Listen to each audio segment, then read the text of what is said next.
আসসালামু আলাইকুম, আপনাদের সবাইকে স্বাগতম জিওপয়েন্টে। বন্ধুরা, আমেরিকার পেন্টাগনের নাম শুনলে এক সময় সারা বিশ্ব ভয়ে কাঁপত, কিন্তু পশ্চিমাদের সেই মিথ্যা পেন্টাগনের অহংকারের দিন শেষ হয়ে আসছে। মিশরের তপ্ত বালুকানির বুকে নীরবে জেগে উঠছে এমন এক দানবীয় সামরিক সদর দপ্তর, যার বিশালতা খোদ পেন্টাগনকেও হার মানিয়েছে। এর নাম দ্য অক্টাগন। যুগ যুগ ধরে ইসরায়েল এবং তাদের পশ্চিমা মদতদাতারা গ্রেটার ইসরায়েল বা বৃহত্তর ইসরায়েল করার যে নোংরা স্বপ্ন দেখছে, তাদের এই কাল্পনিক মানচিত্রে মিশরের সিনাই উপত্যকা থেকে শুরু করে পুরো মধ্যপ্রাচ্য গিলে খাওয়ার এক ষড়যন্ত্র রয়েছে। কিন্তু বন্ধুরা, মিশর কি চুপ করে বসে আছে এসব দেখেও? একদমই নয়। পর্দার আড়ালে শুরু হয়েছে এক ভয়াবহ কৌশলগত খেলা। পশ্চিমা আধিপত্যকে চ্যালেঞ্জ করে ইরান এবং তুরস্কের মতো শক্তিশালী রাষ্ট্রগুলোর সাথে হাতে হাত মিলিয়ে এক অজেয় প্রতিরোধক তৈরি করেছে কায়রো। আর এই নতুন সমীকরণের সবচেয়ে বড় চমক হচ্ছে ফিলিস্তিনের স্বাধীনতাকামী গোষ্ঠী হামাস। শাসন ক্ষমতা ছেড়ে দিয়েছে হামাস, তারপরেও কিভাবে তারা ইসরায়েলের বুকে কাঁপন ধরানো সশস্ত্র হামলা চালিয়ে যাচ্ছে, কিভাবে মিশরের এই অক্টাগন এর ছায়াতলে বদলে যাচ্ছে পুরো মধ্যপ্রাচ্যের মানচিত্র। চলুন এই গভীর রহস্যের জোট খোলা যাক আজকের এই ভিডিওতে। তাই এক মুহূর্তের জন্যও ভিডিওটি স্কিপ করবেন না। বন্ধুরা, কায়রো থেকে মাত্র ৪৫ কিলোমিটার পূর্বে গড়ে ওঠা নতুন প্রশাসনিক রাজধানীতে নির্মিত হয়েছে বিশ্বের বৃহত্তম সামরিক কমান্ডো কমপ্লেক্স। প্রায় ৯২ কিলোমিটার এলাকা জুড়ে বিস্তৃত এই বিশাল স্থাপনাটির আয়তনের দিক থেকে আমেরিকার পেন্টাগনের চেয়েও অনেক বড়।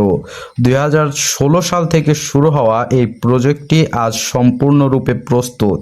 এটি শুধু কয়েকটি ভবনের সমষ্টি নয়, এটি মিশরের দীর্ঘমেয়াদী সামরিক আধুনিকায়নের এক মাস্টারপিস। অষ্টভুজ আকৃতির এই কমপ্লেক্সে রয়েছে আধুনিক commando and control centre, data analysis unit এবং কৃত্রিম বুদ্ধিমত্তা বা এআই নির্ভর সামরিক পরিচালনা অবকাঠামো। বছরের পর বছর ধরে আমেরিকা এবং ইউরোপ মধ্যপ্রাচ্যকে নিজেদের পরীক্ষাগার বানিয়ে রেখেছিল। তাদের পেন্টাগন থেকে নির্দেশ আসতো আর মধ্যপ্রাচ্যে ধ্বংস চলতো। কিন্তু বিশ্ব ব্যবস্থা এখন আর আগের মতো নেই। নতুন মেরুকরণ শুরু হয়ে গেছে। চীন এবং রাশিয়ার মতো পরাশক্তিগুলোর উত্থানের ফলে বৈশ্বিক রাজনীতিতে এক নতুন ভারসাম্য তৈরি হয়েছে। এই সুযোগে কাজে লাগিয়ে মিশর নিজেদের সামরিক অবকাঠামোকে এমন এক উচ্চতায় নিয়ে গেছে যা পশ্চিমা দেশগুলোর ঘুম হারাম করে দিয়েছে। অক্টাগন থেকে পুরো অঞ্চলের আকাশপথ, সমুদ্র এবং স্থলপথ নিখুঁত নজরদারি করা সম্ভব। এখানে রয়েছে অসংখ্য ব্যবস্থাপনা কেন্দ্র এবং স্যাটেলাইট কমিউনিকেশন সিস্টেম। আমেরিকা বা ইসরায়েল চাইলেও এখানে আর মিশরের আকাশ সীমায় বা সীমান্তে বিমান হামলা বিনা বাধায় করতে পারবে না। এই সামরিক সদর দপ্তরটি আসলে মধ্যপ্রাচ্যের বুকে একটি শক্তিশালী বার্তা। বার্তাটি হলো, নিজেদের ভূখণ্ড রক্ষা করার জন্য মিশর এখন কারিগরি ও সামরিক দিক থেকে সম্পূর্ণ প্রস্তুত।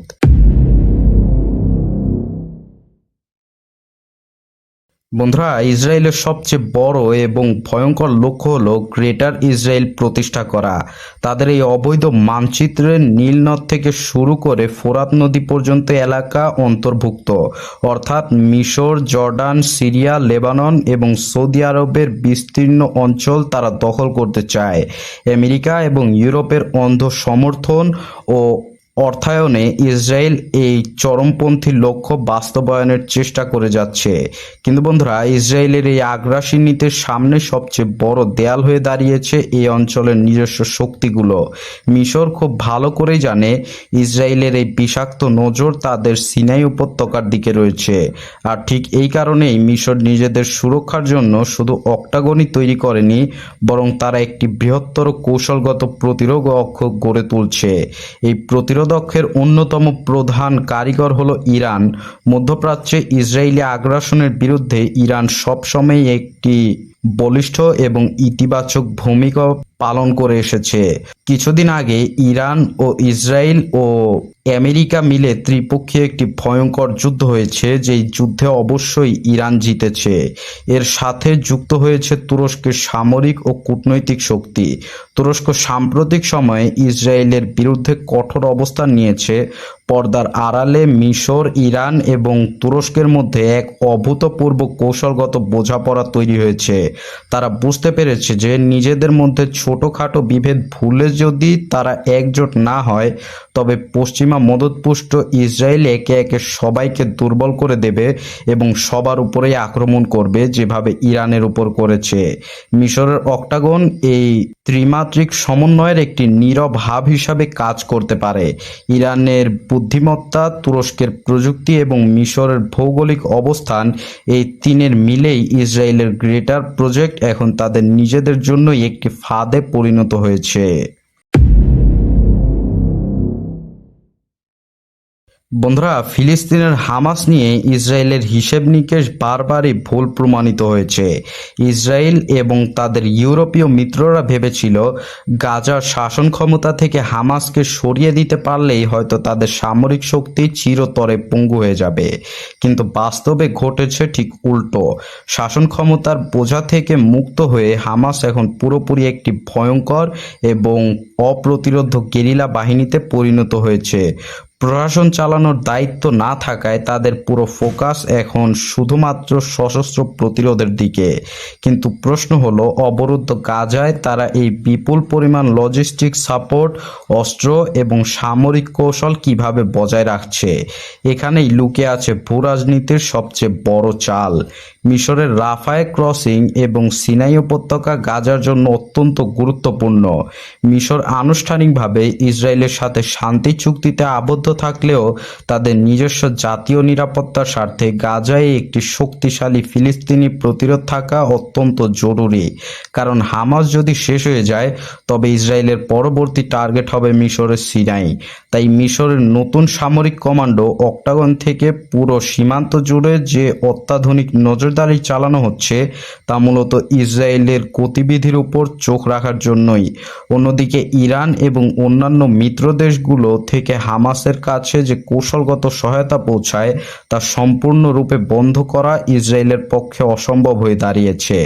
হামাস এখন ছোট ছোট সেল বা ইউনিটে বিভক্ত হয়ে হিট অ্যান্ড রান বা আঘাত করে সরে পড়ার কৌশল গ্রহণ করেছে। তাদের রয়েছে সুড়ঙ্গ যুদ্ধের অভাবনীয় দক্ষতা, যা পশ্চিমা বিশ্বের সর্বাধুনিক রাডার ফাঁকি দিতে সক্ষম। মিশর, ইরান এবং তুরস্কের এই অলিখিত কৌশলগত বলয়ের কারণে হামাস আর শাসন ক্ষমতার বাইরে থেকেও ইসরায়েলি সেনাবাহিনীর জন্য এক জীবন্ত দুঃস্বপ্নে পরিণত হয়েছে। তারা পশ্চিমা বিশ্বের সরবরাহ করা হাজার হাজার কোটি টাকার ইসরায়েলি সমরাস্ত্র গাজার মাটিতে অকার্যকর প্রমাণ করেছে। ইসরায়েল এখন এমন এক চোরাবালিতে আটকে গেছে, যেখান থেকে বের হওয়ার কোনো রাস্তা তাদের জানা নেই। পশ্চিমা সাম্রাজ্যবাদের মিথ্যা অহংকার আর মধ্যপ্রাচ্যের মাটিতে মুখ থুবড়ে পড়েছে। একদিকে ইরানের অবিচল প্রতিরোধ, তুরস্কের হুঙ্কার এবং অন্যদিকে মিশরের এই দানবীয় অক্টাগন, সব মিলিয়ে এক নতুন বিশ্ব ব্যবস্থার জন্ম হয়ে যাচ্ছে, যেখানে পশ্চিমা বিশ্ব ও ইসরায়েল নিজেদের অস্তিত্ব টিকিয়ে রাখতে মিষ্টি হয়ে চলার চিন্তা ভাবনা করছে। সেখানে এই নতুন প্রতিরোধক্ষ কি মধ্যপ্রাচ্যের ভাগ্য নতুন করে লিখবে, নাকি ইসরায়েলের গ্রেটার ইসরায়েল প্রজেক্ট চিরতরে কবরস্থ হবে এই মরুভূমির বুকেই?